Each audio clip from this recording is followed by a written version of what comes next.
Hi everyone, Anthony from the Stein Financial Group here to answer one of the most commonly asked questions that I get. And that's about required minimum distributions, or RMDs as they're called. Those are those, if you're age 72 or older, distributions that you have to take out of your IRAs, your 401ks, 457s, 403bs, and other types of accounts.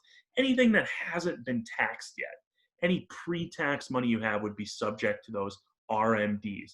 And the question that I'm getting at is, Anthony, when is it best? What's the best time of year to take my distribution? And to that, I answer a question with a question and say, well, do you need that distribution? And what I mean by that is it going to be necessary for you to get that money to balance your checkbooks, so to speak? Are you planning on that as part of your budget for the year?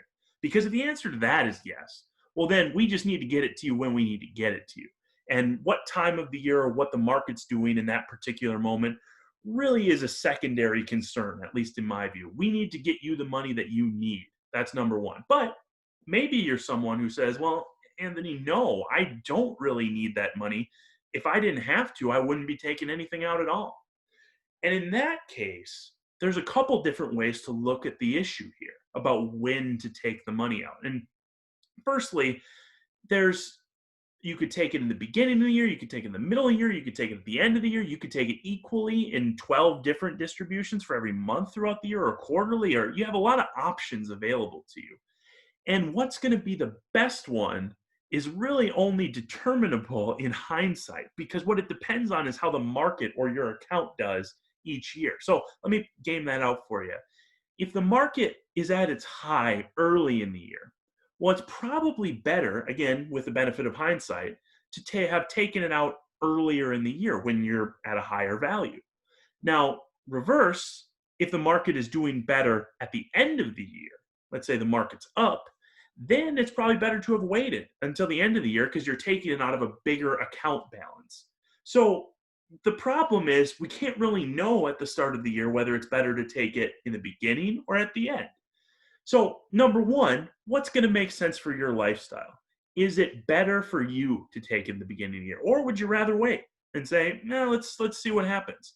Of course, there's a third option, which is, and I alluded to it earlier, what if we take it out over equal chunks throughout the year? And for a lot of people, I think that makes a lot of sense. Because what it does is it spreads out that risk of the market being particularly better in one part of the year than the other, and our timing not quite lining up with that. So that's often a good solution. But the answer to this question is actually, there is no one size fits all answer. There's no, at least from where we sit in time. Now, with the hindsight, we could have picked out the best time. But where we sit moving forward, there is no one size fits all answer. So what I would encourage you to do is think about your life and your budget, and then contact us and let's have a conversation about what makes the most sense for you and your life specifically, because that's what's going to get us to the solution that fits you the best. So wanted to address that. Thanks for watching. If you have a suggestion for a question you would like answered, please email it to me and maybe I'll include it in my next video. So until then,